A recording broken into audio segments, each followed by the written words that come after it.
Yo, cruising through dimensions, got my chakras in line. Heart open like paradise. Yeah, I'm ready to shine. Manifesting blessings, let the energy flow. Solar plexus power, watch the confidence grow.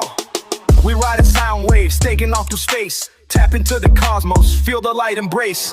Alchemy in motion, we transform and rise. Stars in my reflection, see the truth in my eyes. Shifting through the quantum, vibe higher, no fear. Got that magic school ride, pioneering the east. Left turn at Venus, right past Mars. Stuff the Milky Way while we dancing with stars. Cosmic elevation, intuition the key. Align your intentions, set your spirit free. From the root to the crown, let the energy climb. On this interstellar wide, we transcends space and time. On the corner school line. Activate and we take flight. Hello, brilliant and beautiful souls. Welcome back to day 5 of the 13 days of self-witnessing. Over the last few days, we have listened to the heart of the voice and explored what it means to speak the truth that lives within us. Today, I want to explore something many of us rarely think about. Silence.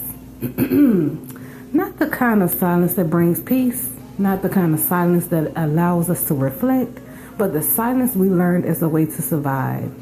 Because the truth is, many of us did not become silent by accident. Many of us learned this silence. We learned when it felt safer not to speak. We learned when it felt easier not to ask. We learned when it felt wiser not to reveal what was truly felt. Sometimes silence protected us. Sometimes silence helped us navigate difficult environments. Sometimes silence became a shield, a coping mechanism, a strategy for belonging, a way to avoid conflict, a way to avoid rejection, a way to avoid disappointment. And for a season, that silence may have served a purpose, but what protects us in one chapter can begin to limit us in another. The challenge comes when survival strategies become permanent identities. When the person who once learned to stay quiet begins to believe their voice doesn't matter. When the child who learned to make themselves smaller grow into an adult who continues shrinking. When self-protection slowly becomes self-abandonment. This is why self-witnessing is so important.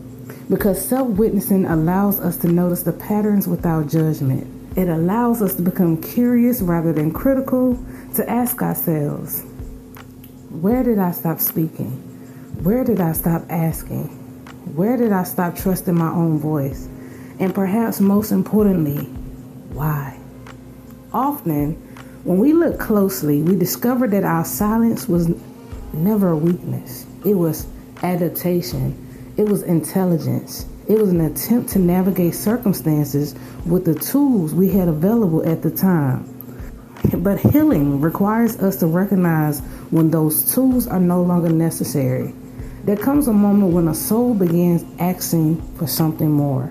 More honesty, more authenticity, more expression, more space to exist fully as ourselves. And that moment can feel uncomfortable.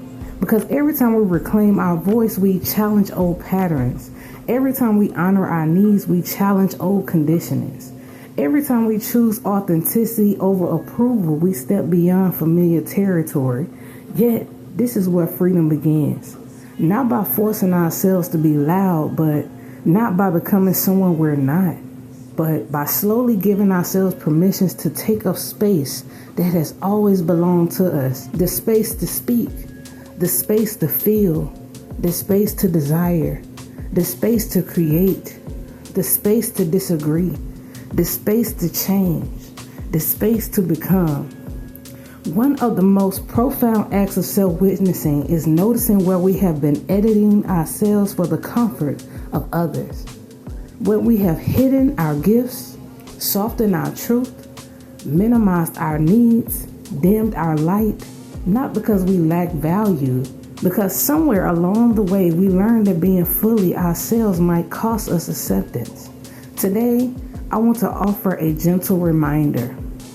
The people who are meant for your life do not require you to disappear in order to belong. The opportunities meant for you do not require you to betray yourself. And the truth of who you are is not something that needs to be earned. It is something that deserves to be honored. As you move through today, notice where silence has been living. Notice where your voice has been waiting. Notice where your spirit has been asking for more room to breathe. Not with judgment, not with shame, but with compassion. Because every part of you that learned to be silent was simply trying to protect you. And every part of you that was ready to speak is trying to liberate you. Today's reflection question is, where have I been shrinking to make others comfortable? Take time with that question. Journal about it. Meditate on it. Allow yourself to answer it honestly. You may discover that some of your energy you've been searching for is hidden inside the space you were afraid to occupy. And perhaps the next stage of your journey is not becoming more. Perhaps it is simply allowing yourself to fully be who you already are. Thank you for joining me for day 5 of our 13 days of self-witnessing. Tomorrow, we will explore the sacred release and the freedom that comes from laying down what no longer belongs to us. Until then, honor your voice, honor your presence,